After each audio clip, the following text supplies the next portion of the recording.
con toda la recuperación. Estamos viendo la tefilá, que en principio dentro del Ilhot Tefilá estamos viendo la primera braja de la unidad, solamente para entender la lógica con la que funciona. Entonces habíamos visto hasta Eloqueno, Eloquea Botenu, y después vimos por encima lo que Abraham, lo que Isaac, lo que Jacob. Muchas gracias.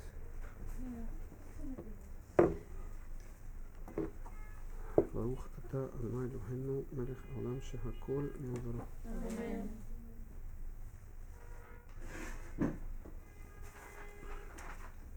Estábamos viendo la primera, ¿cierto? Vimos lo que Abraham, lo que Isaac, lo que Jacob, que era una redundancia sobre lo que Abotenu. Porque si dice nuestro Dios y Dios de nuestros antepasados, cuando nosotros decimos Abotenu, cuando nosotros decimos nuestros padres, nuestros antepasados, nos referimos a Abraham, Isaac y Jacob. Hay una segunda redundancia que es la redundancia de Eloque Abraham, Eloque Isaac, Eloque Jacob. Podría haber dicho Eloque Abraham, Isaac y Jacob. O sea, cada uno es como si fuese un nombre independiente. Eloque Abraham, otro es Eloque Isaac, otro es Eloque Jacob. ¿Cuál es la lógica de que hayan hecho esta diferencia? ¿Y por qué la redundancia con la primera vez? Entonces dijimos la vez cuando estábamos hablando, que hace 2 semanas creo que fue, dijimos que es porque cada uno estableció un canal de comunicación específico, que son los canales sanos para tener una comunicación con Dios. El canal de Abraham fue el canal de Gesed. Y cuando hablamos de ese canal, es difícil entenderlo directamente. Hablamos siempre de que Abraham era Amud HaGesed, el pilar de la bondad.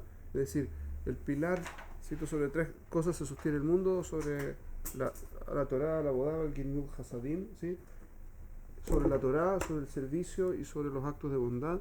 Decimos que Abraham era el que hizo los actos de bondad. O sea, como él hizo tanta bondad, que era tan bueno que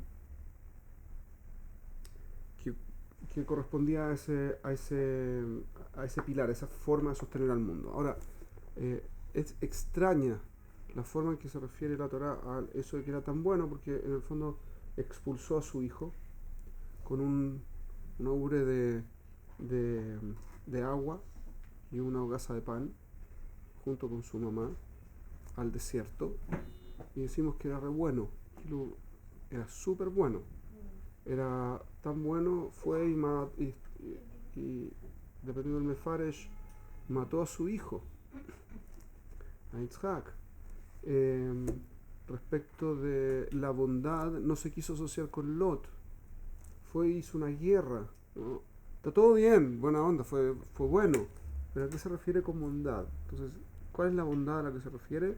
Entonces, en el momento en que hablamos así en profundidad de la tefilá, dijimos que el concepto de bondad es que hizo bondad con el Kadosh Baruj Hu, lo que sea que eso signifique. Vamos a tratar de explicarlo un segundo. ¿Cómo se puede hacer bondad con el Kadosh Baruj Hu? El objetivo de Kadosh Baruj Hu es dar de su bien, o darse, a los seres humanos. Eso es lo que nos dice nuestro Jajamim. Para dar de sí a los seres humanos, creó a un ser humano que tiene libre albedrío. Y el libre albedrío implica que el ser humano puede querer estar con Dios y puede no querer estar con Dios. Y eso lo hemos visto innumerables veces. Ahora, dado que el hombre puede querer estar con Dios o puede no querer, Dios decretó que la forma de acceder a estar con Él tiene que ver con una forma de reconocerlo, ver que Él existe. El gran problema que generó Adam Arishon, el Kilkul, la destrucción, el daño que generó Adam Arishon cuando comió del fruto, es que ocultó la presencia de Akadosh Baruj Hu en el mundo. ¿Sí? Desde la parte de que Abraham se bondad con Hashem, ¿cómo pasamos de ahí al libre albedrío? Estoy explicándolo. A partir desde el principio, que es, dado el libre albedrío, yo tengo la opción de escoger recibir de Dios o no recibir de Dios. ¿Qué es lo que sucedió? Fue que Adán Rishon escondió la presencia de Dios en el mundo. Antes de Adán Rishon, la existencia de Dios era evidente, patente para Adán en todo momento. Y toda la existencia física era evidentemente una manifestación de la voluntad divina. Después de que comió el fruto, lo fundamental que uno ve es lo físico y no ve la presencia divina detrás de las cosas físicas que uno presencia. Vino Abraham vino y lo que quiso mostrar y descubrió que lo que Dios quiere es ser visto a través del velo de la realidad, a través del olam. Dios quiere que la gente lo conozca, así que salió a enseñar. Y este es el truco. En realidad no fue el primer monoteísta, como mucha gente cree, porque todas las generaciones anteriores fueron monoteístas. Estaba Adán, que fue monoteísta y conversó con Dios. Shem, estuvo Caín, Ebel, los tres eran monoteístas. Shem y todas sus generaciones eran monoteístas, como todas las que escribe la Parashá Bereshit. Hasta Noach. Noach conversó con Dios, también era monoteísta. Sus hijos eran monoteístas. Después de Set era el hijo de Adán.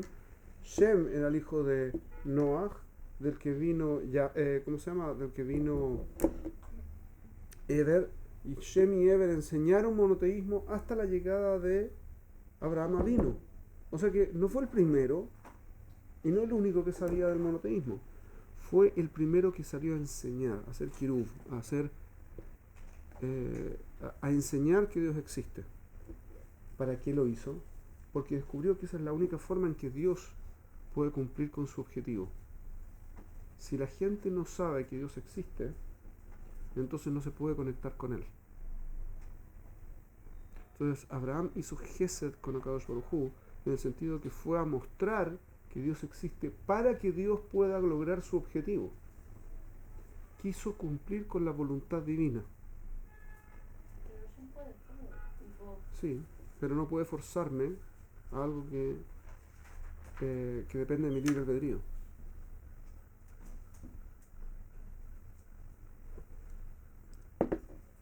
Y en mi libre albedrío estaba el no haber aprendido. Y una generación que no aprende, la próxima no sabe. ¿Qué pasó en el tiempo de la Shoah? Hasta el tiempo de la Shoah, excepto en Alemania, la asimilación del pueblo judío en el mundo era más o menos de un 3%. Excepto en Alemania, que era como del 90%. ¿Sí? En el resto del mundo era como un 3%.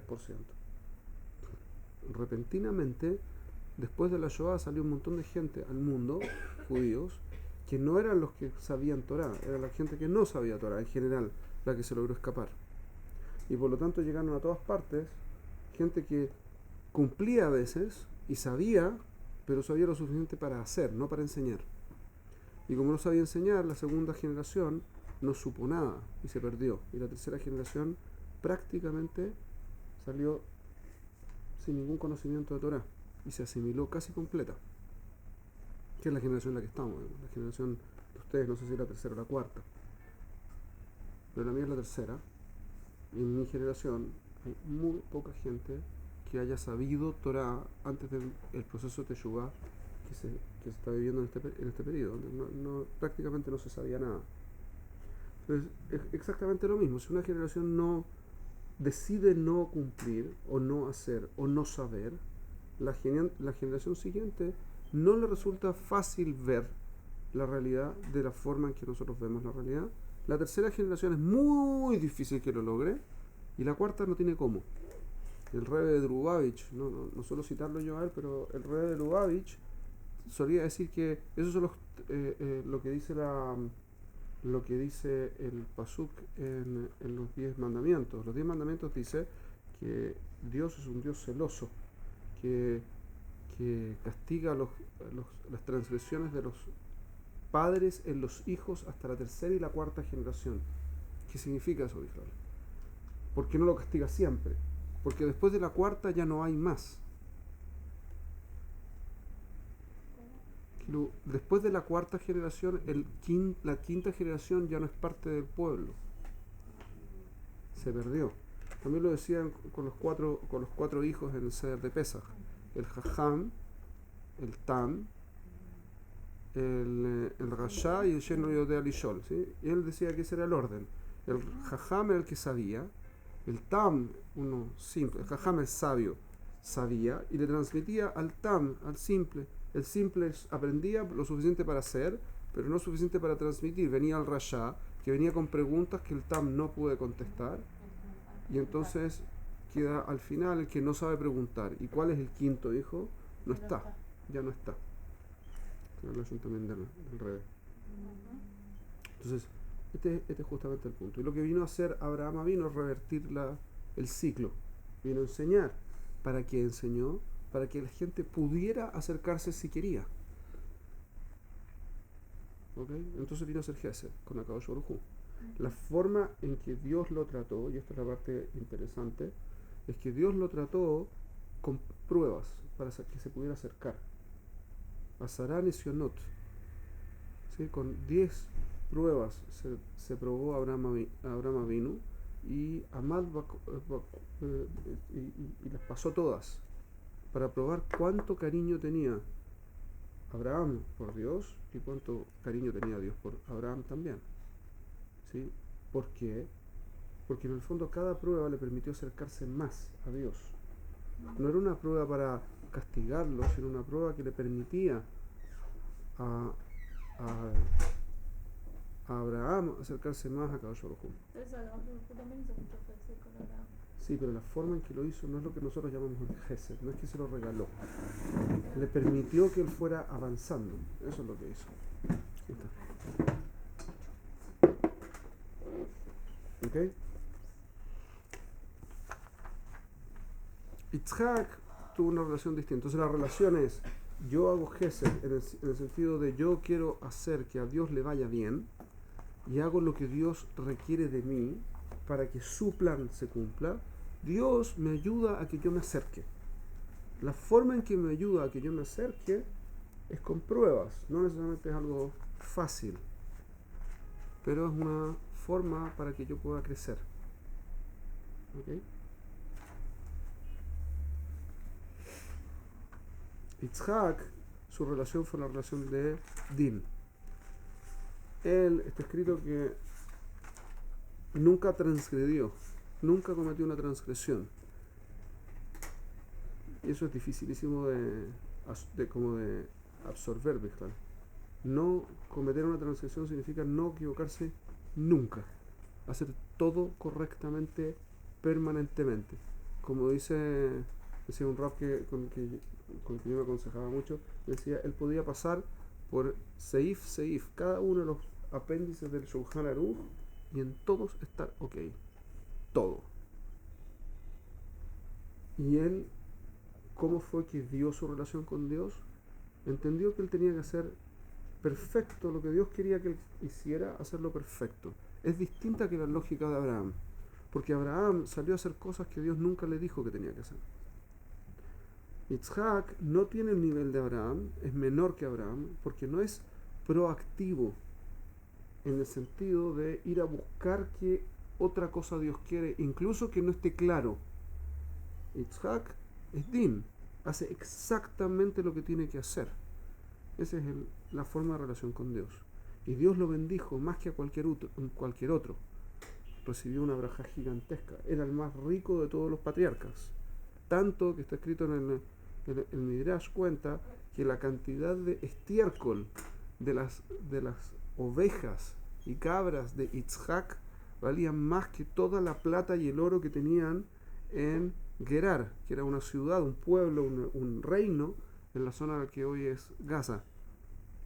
Tremenda la cantidad de animales que tenía y sirvientes que tenía y pozos que tenía, y la gente le tenía envidia por la cantidad que tenía. Era poderosísimo él, tenía una cantidad de plata increíble, pero nunca podía salir de Eretz Israel. Una característica también, un tzadik así de grande no puede salir de Eretz Israel porque no puede. Pues eso es un tema más largo, como siempre. Se habían olvidado de esa, ¿no? Se habían olvidado de esa.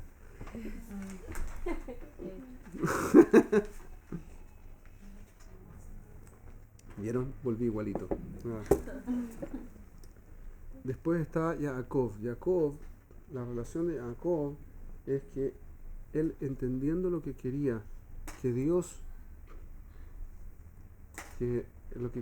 entendiendo que Dios está en todas partes, su manifestación, no es que él, todo es una manifestación de su voluntad. Perdón por el error. No hay una palabra. Gesed, Din, Tiferet.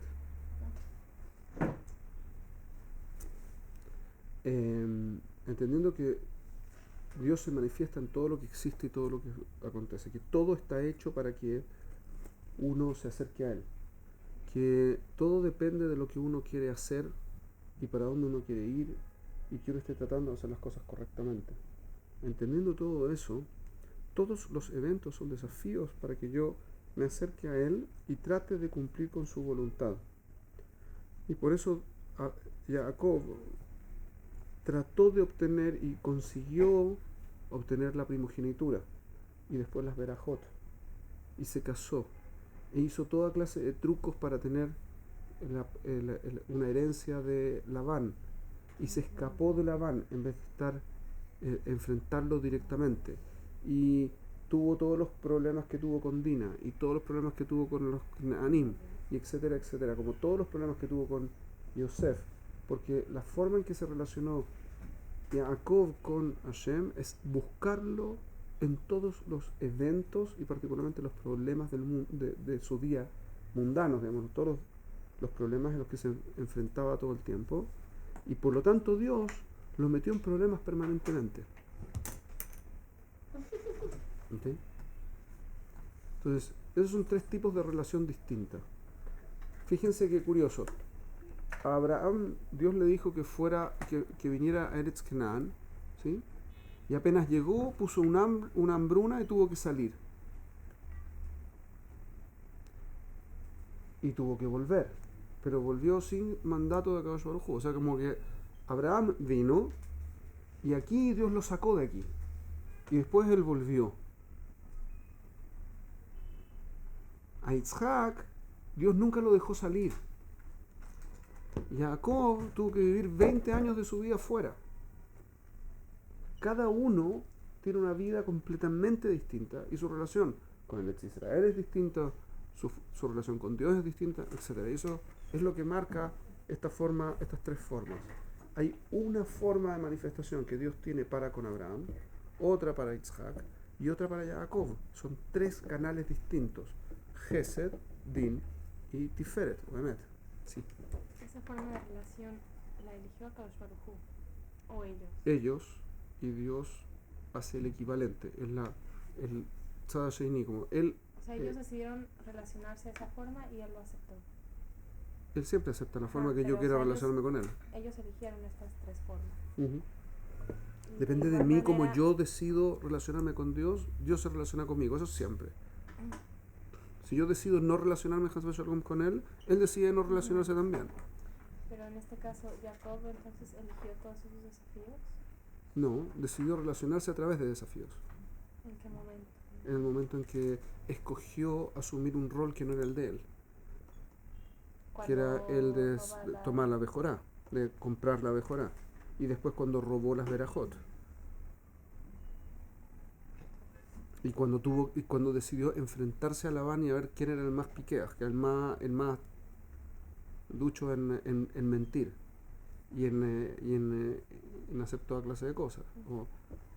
Todas las cosas que hizo fueron enfrentar a las situaciones como problemáticas.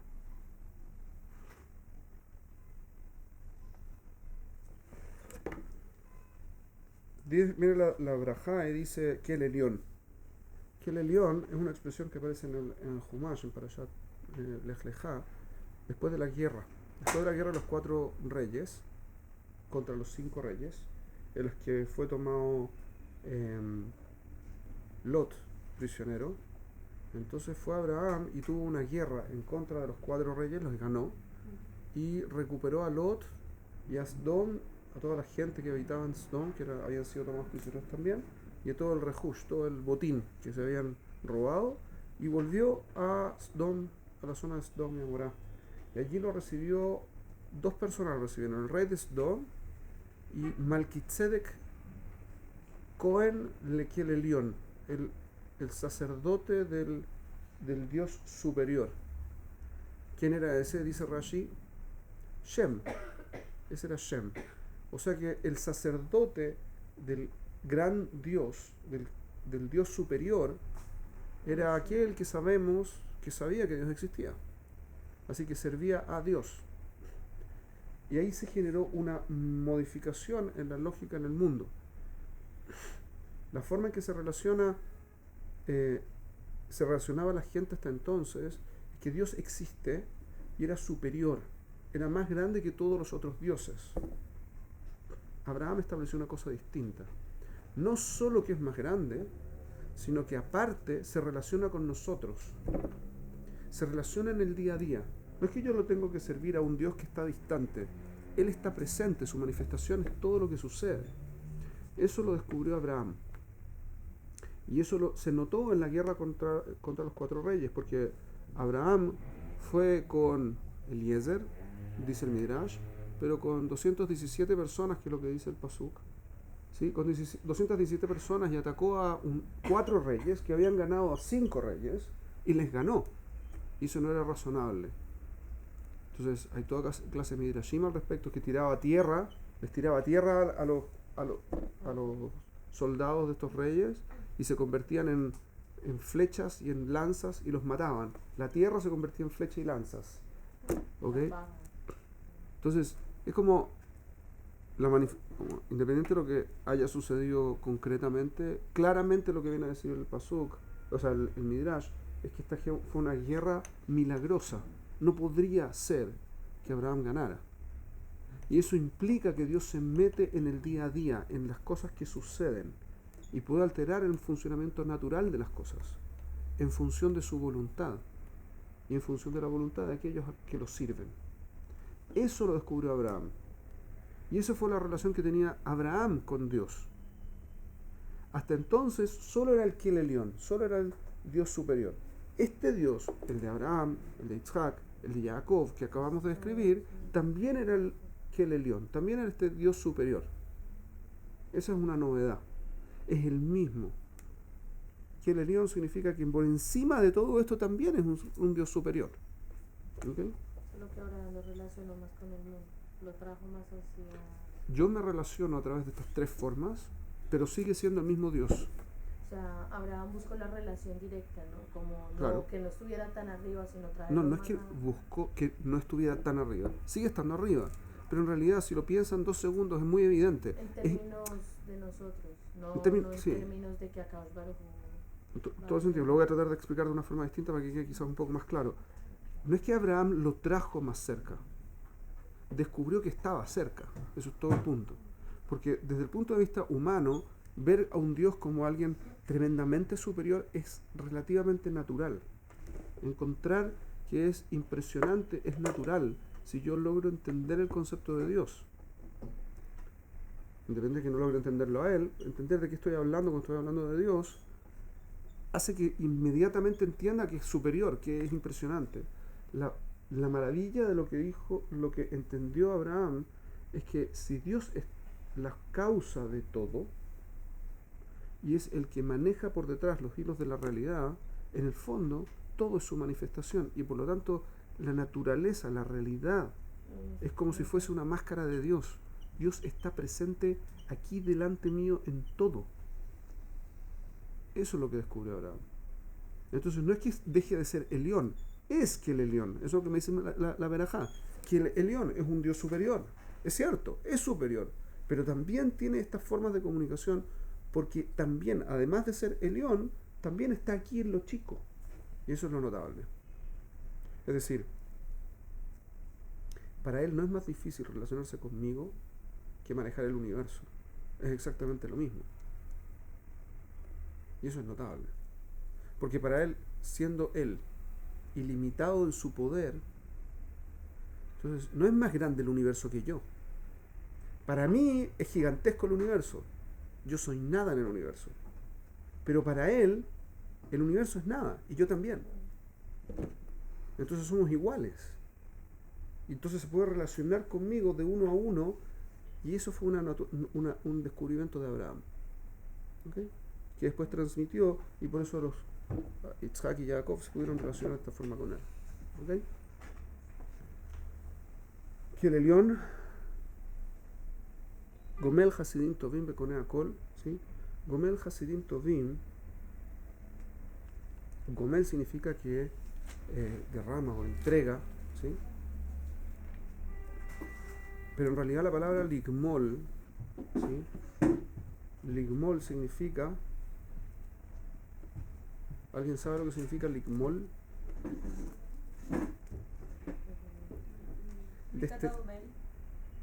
Sí, es lo mismo, es el mismo lashon, el mismo lashon.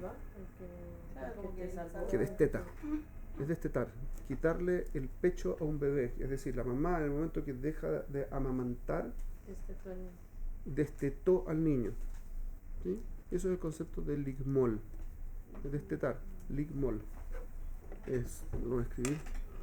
Ligmol es Lamed Gimel Mem Vav Lamed, ¿sí? Ligmol. Es la primera veraja. Sí, pero acá dice aquel acabó la guiorra. Ah, me fue, gracias. Me salté. Aquel Agadol Agibor Benorá, gracias. Estaba haciendo una memoria. Lo hago todos los días, pero Canireno todavía no me la aprendo. Al Agadol Agibor Benorá, que el Elión. Ahí me salté estas tres palabras que no son menores. Kel, ¿sí? El lashon que usamos para Dios en realidad significa fuerza, ¿okay? Es fuerza en hebreo antiguo. Akel significa la fuerza. Hagibor, Agadol, Hagibor Vehanorá. El grande, el poderoso y el sobrecogedor, o el impresionante. El grande, el poderoso. El grande, el poderoso y el sobrecogedor, ¿sí? Es la fuerza. Norá, es impresionante, es como wow, ¿sí?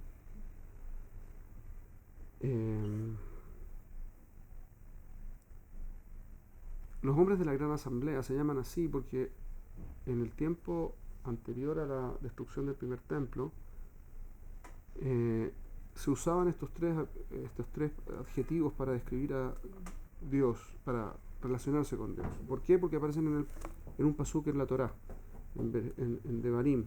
Moshe se refiere a Dios de esa forma, como el grande, el poderoso y el sobrecogedor. ¿Por qué se refiere con estos tres? Porque estas son tres características que son relativas en general, excepto cuando yo les pongo el. Si yo digo que este es el azul, implica que es el azul, el único azul, ¿correcto? Ahora, azul hay muchos, entonces en el fondo no funciona tanto decir el azul, pero decir el más azul, eso sí podría tener mucho más sentido. El más azul implica que en relación a otra cosa. ¿Cómo se llama eso en español cuando uno caracteriza una palabra general a un el? Definido e indefinido. No. Esto es un adjetivo, ¿sí? Calificativo, pero de un sustantivo específico. Cuando no sabemos de quién hablamos, es relativo. Cuando estamos hablando en general y hablamos de fuerza, o cuando hablamos de grandeza, ¿sí? Hablamos de grandeza, siempre lo decimos en términos relativos. Cuando hablamos de poder, siempre lo hablamos en términos relativos. Cuando hablamos de sobrecogimiento, siempre también es en términos relativos. Por ejemplo, cuando decimos grande, una hormiga es grande con respecto a un microbio, pero es chica con respecto a un elefante, que es chico con respecto a la Tierra, que es chico con respecto al Sol, que es chico con respecto al sistema solar, etcétera, etcétera, etcétera. Como siempre hay algo que es más grande. Entonces, ¿por qué decimos el grande? Porque es el más grande de Porque todos. no hay nada que se pueda comparar en tamaño con Akadosh Baruj Hu. Primero que nada, porque Dios no tiene tamaño. Y segundo, porque todo está contenido, porque es solo su voluntad. Así que todo está en Dios. Así lo llamamos Hamakom, ¿sí? Hamakom, el lugar de la realidad es Dios. Por lo tanto, toda la realidad está contenida en Dios, porque es solo su voluntad que exista. En ese sentido está contenida. Dios no tiene espacio. No está relacionado con el espacio. Él creó el espacio. Así que no tiene sentido hablar de espacio con Dios. Por lo tanto, no tiene sentido hablar de tamaño, Ni de tiempo. ni de tiempo, ni de lo que fuera. Por lo tanto, cuando yo digo el grande, es grande comparado con cualquier cosa, Dios. Entonces, cuando hablamos de grande, Él es grande. El resto es grande en términos relativos, pero Él es grande. Punto. No hay nada que discutir al respecto. Está por encima de cualquier comparación. Y por eso decimos que es el grande. En la misma lógica se puede entender el segundo nivel. Hagibor. Hagibor, perdón. Hagibor significa el poderoso. ¿Qué significa el poderoso? Tiene todas las fuerzas. Lo que contiene todas Siempre hablamos de poderoso en términos relativos. Solo que cuando hablamos de Dios, eso no corresponde, porque Dios es Baal Akohot Kulam, dice el Jajamim. Es el dueño de todas las fuerzas. Y la intención no es que... Vieron que hay una pregunta clásica, ¿sí?, que se hace, es que ¿acaso Dios es todopoderoso? ¿Acaso puede crear una roca más grande que la que pueda levantar? Es una pregunta ridícula. No puede. Y eso no es una carencia. Es el hecho que no es carente el que hace que no pueda. ¿Por qué? Porque Él define la gravedad. No puede crear algo más grande que lo que Él define. Porque Él define lo que quiera. O sea, cuando te dicen una roca más pesada que, no hay más pesada que, porque Dios no es peso. No tiene peso. Él maneja el hecho que tenga peso. Entonces la pregunta es ridícula. O sea, el No por el concepto hecho del peso peso. ya está fuera de Claro, límite de si no es capaz de crear la roca, entonces no es todopoderoso. Y si no puede levantarla, no es todopoderoso. ¿Y por qué es un error? ¿Y por qué es ridícula la pregunta? Porque somete a Dios a la lógica humana finita, a leyes físicas finitas, que es lo que Dios está dentro de la realidad. Por eso la pregunta funciona, pero no funciona con Dios, porque Dios creó la lógica. No depende de ella. Entonces no tiene sentido. La pregunta no tiene sentido. No es que es tonta la pregunta. Es tonto aplicarla con Dios. ¿Se entiende? Entonces, a eso nos referimos cuando decimos que Dios es dueño de las fuerzas. Él define lo que pesa y lo que deja de pesar. Ustedes han visto que en el mar vienen las olas, ¿cierto? Y después se van las olas. Y en forma natural, el agua se recoge.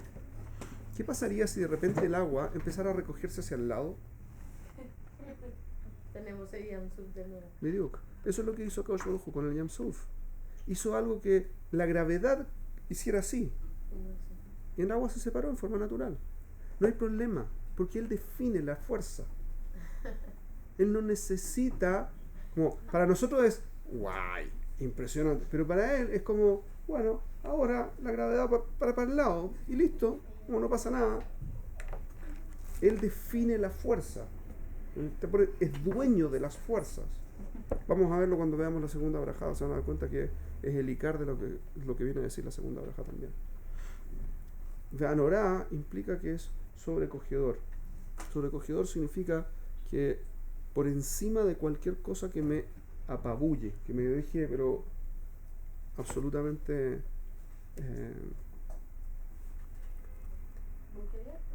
sí, lo que sea, anonadado, boquiabierto, como quieran decirlo, por encima de eso está Dios, que es impresionante. La Kavaná es que es capaz, si yo soy capaz de ver su acción, es realmente impresionante. Si yo soy capaz de percibir, de conectarme con la belleza de lo que hace, con el poder de lo que hace, con la simpleza de lo que hace, es realmente impresionante. Y estas últimas dos palabras las sacaron, Hagibor Veanorá, La sacaron los hombres de la gran de los profetas a la destrucción del segundo templo, porque vieron que, ¿cómo podía decirse que Dios era, en realidad las tres, sacaron los hombres anteriores a la gran asamblea, porque ¿cómo podría decirse que Dios es grande? Grande significa que está presente, que es visible y es impresionantemente grande por quien es, pero había desaparecido porque se destruyó el templo. ¿Y cómo puedo decir que es poderoso cuando su pueblo, con el que él está en contacto, fue destruido y fue dispersado? ¿Y cómo puedo decir que es sobrecogedor cuando en realidad no es visible? ¿Cuál es el sobrecogimiento que me puede dar un ser que no es perceptible? Y vinieron los hombres de la gran asamblea y dijeron: no, fíjense, es sobrecogedor que un pueblo que no puede sobrevivir sobreviva. Es sobrecogedor y es de un poder de control de la realidad impresionante el que Dios haga que su pueblo se mantenga siendo su pueblo, incluso en Galut. Y eso demuestra, en la sola existencia del pueblo, demuestra que Dios existe. Y entonces retornaron las tres palabras. Fíjense en la lógica. ¿Por qué desapareció el Gadol? Porque desapareció el templo, donde era manifiesta la presencia de Akadosh Baruj Hu. ¿Por qué puedo reincorporarlo? Porque existe Am Israel, a pesar de que todo el tiempo está en peligro de extinción, todo el tiempo sobrevive.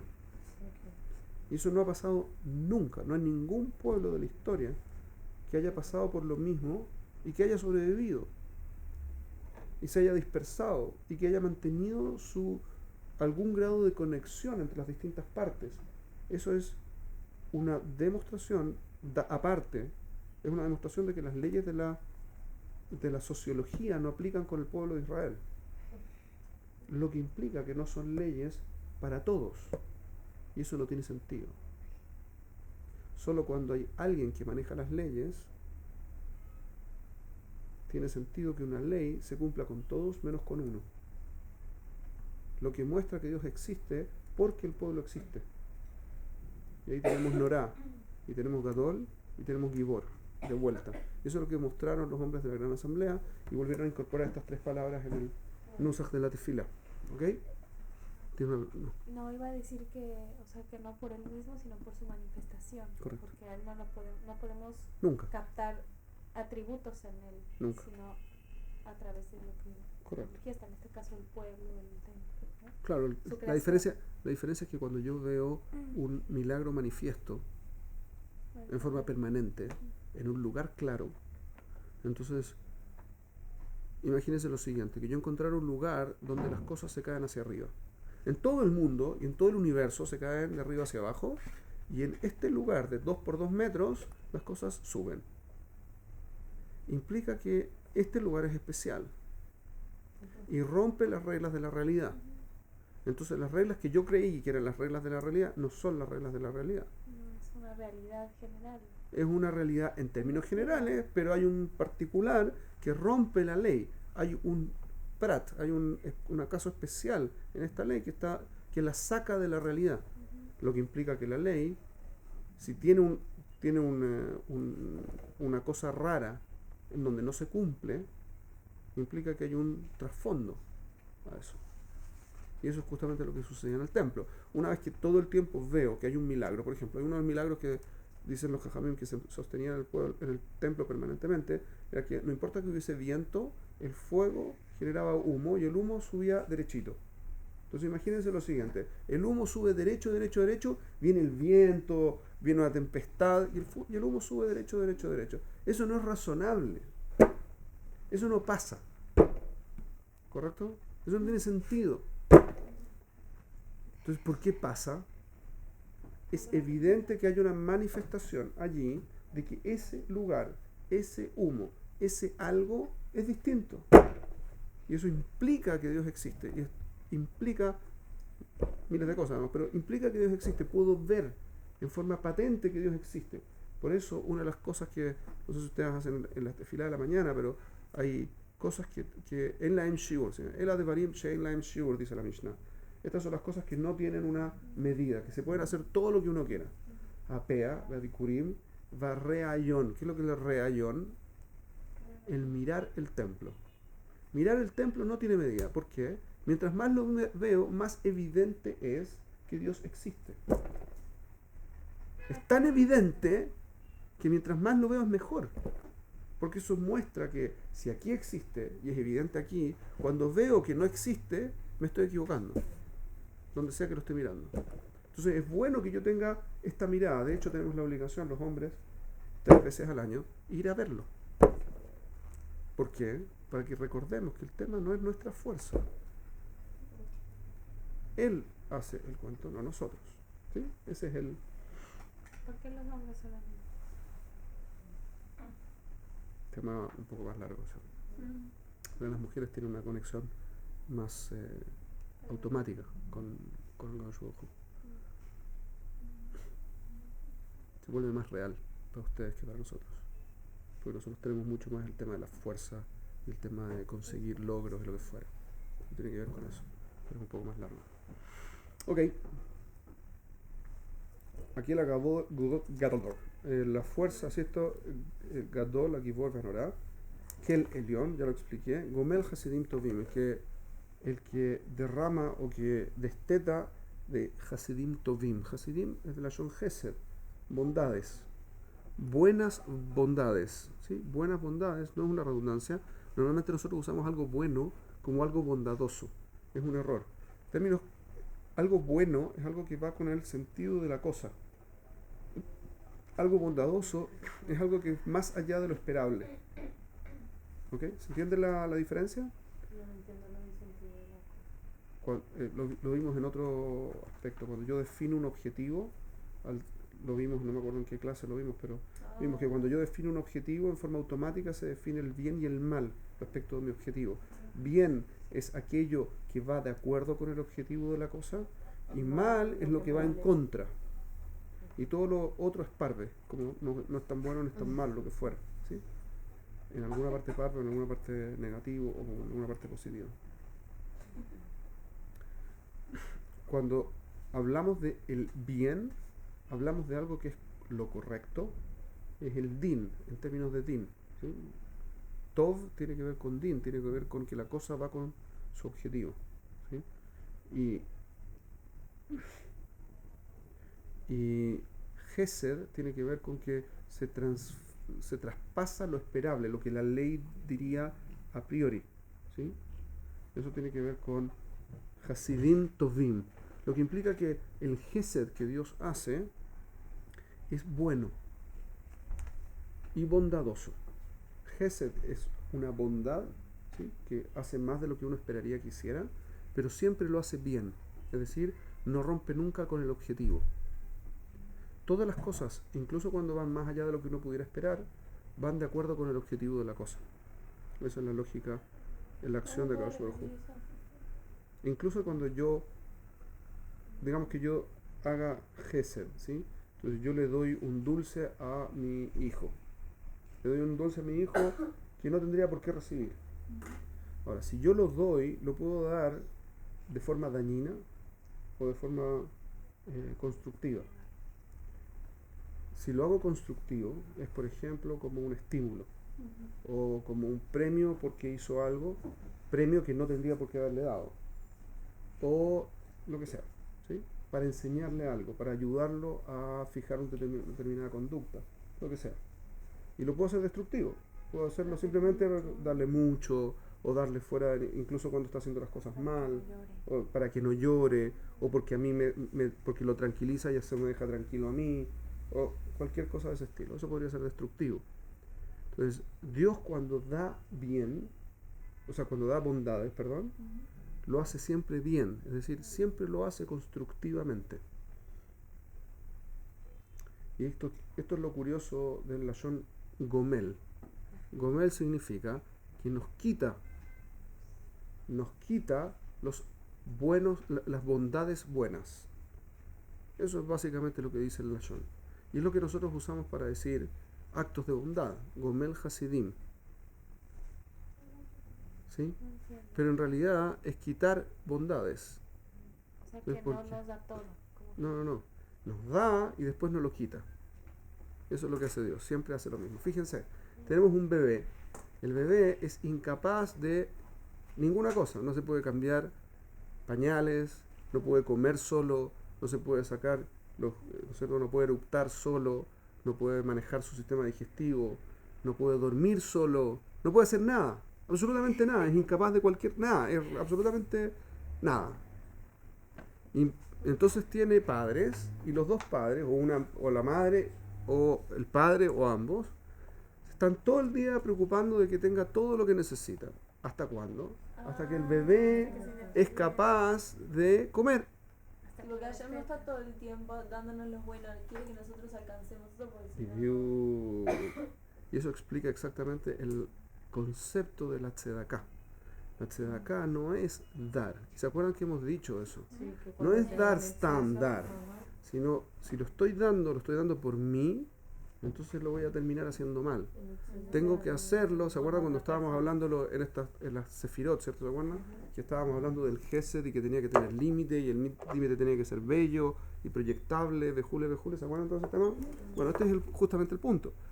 Gomel Hasidim Tovim significa que lo que sea que me da es gratis y me lo va a quitar, pero siempre con la intención de que yo vaya creciendo, que yo me vaya volviendo independiente. Eso es siempre el objetivo que Akadosh Baruj Hu tiene, es decir, que yo me lo gane.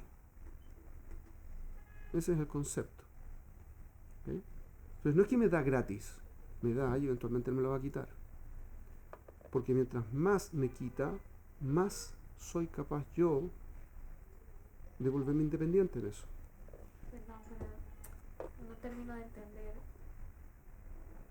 O sea, cuando yo hago tequila y digo, ¿qué estoy pidiendo? No estoy pidiendo nada. Estoy reconociendo. En esta parte solo estamos poniendo un marco teórico general para todas las verajot que sí son de petición. Aquí solamente estoy tratando de entender en general cómo funciona el mundo. Las primeras tres verajot no son peticiones, son solamente de reconocimiento y de shevach, de alabanza. ¿Qué significa que son de alabanza? Significa que en el fondo yo estoy destacando algo que es natural en Akadosh Baruj Hu, que yo me permite a mí relacionarme con él de forma sana cuando pida.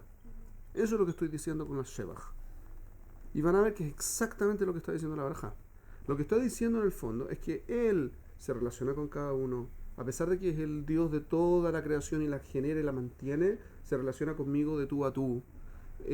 Independiente de todo eso, con cada uno en forma independiente, y cada uno con los canales como los quiera establecer, y que a pesar de eso tiene dominio sobre toda la realidad, y a pesar de eso, como incluso cuando es Gadol, Gibor, Benorá, impresionante, y por encima de todo, y tiene todo el poder del mundo y lo demás, y lo que está dedicado a hacer es darme cosas para después quitármelas, para que yo me vuelva independiente. Eso es lo que está diciendo hasta ahora la Barajá, ¿correcto? Sí. Entonces, como está en un camino para mostrarme algo. Es toda una tremenda alabanza. Pero es una alabanza con la intención de que yo capte cómo es que tengo que relacionarme con él. Por eso es vital esta parte. Porque si no sé cómo me tengo que relacionar con él, no hay cómo que yo después lo haga bien. ¿Me siguen?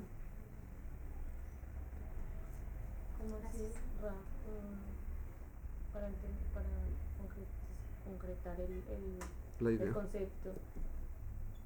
Él a mí, el gesed que hace conmigo es darme la manera de cómo acercarme a él, o sea, tener la manera de cómo conectarme a él. Y en el momento en que usted dice ser independiente, es que yo ya tengo la idea de cómo conectarme con él y él no me la sigue entregando. No entiendo Correcto. ¿Sí? ¿Está Claro, bien? porque entonces cuando yo ya sé cómo me puedo conectar con él, cuando yo tengo el poder de conectarme con él si quiero, ya no lo necesito a él. Ahora me puedo Ya conectar me yo. conecto Ahora como yo me puedo conectar. automáticamente. Si él me fuerza a conectarme con él, no soy yo el que se conecta. Él me conecta. Y entonces yo no estoy usando mi libre albedrío. No estoy haciendo Mi libre tequila albedrío, en ese es en otro esa tema. instancia. Pero sí, No, efectivamente, no estoy haciendo la forma correcta de tefilá. No es tefilá más, es otro tipo de de relación, pero no es mi proceso de conectarme con Él. Entonces Él me quita primero me enseña lo que se puede o lo que necesito, y después me lo va quitando. De a poquitito me va quitando todo lo que yo no necesito que Él me dé. Sí. También es, o sea, no solamente por el tema de que nos da independencia y que nos ayuda a crecer, sino porque cuando Hashem nos saca algo, entonces a nosotros nos da la posibilidad de pedírselo. Entonces, De nuevo. También, como que- pero no es el punto que yo se lo pida únicamente. no solo que se lo pida, pero es como por ejemplo el ejemplo del Nahash, que ya le dio comida para siempre y que ya no se quiere relacionar más con Correcto, ella, pero ¿por qué? porque no quiere, o sea, como que Hashem no quiere relacionarse, no quiere tener relación con el Nahash, entonces ya Ujú. está, te doy todo y ¿para qué necesitas de mí? Entonces Hashem también Hashem no necesita que lo necesitemos, pero si nos saca las cosas nos crea la necesidad de necesitarlo a él. ¿Se entiende lo que digo? Es cierto, pero no solamente, pero de vuelta. Cuando empezamos dijimos así, hay dos formas de tefilá que son distintas. ¿Ok? Una se llama tefilá y la otra se llama tajanún. Sí. Lo que usted está mencionando es lo que tiene que ver con tajanún. Y tajanún es que yo... Sí, ok. Tarantán, hasta aquí. Tajanún es pedir sin tener ningún buen motivo para pedirlo, excepto que lo necesito.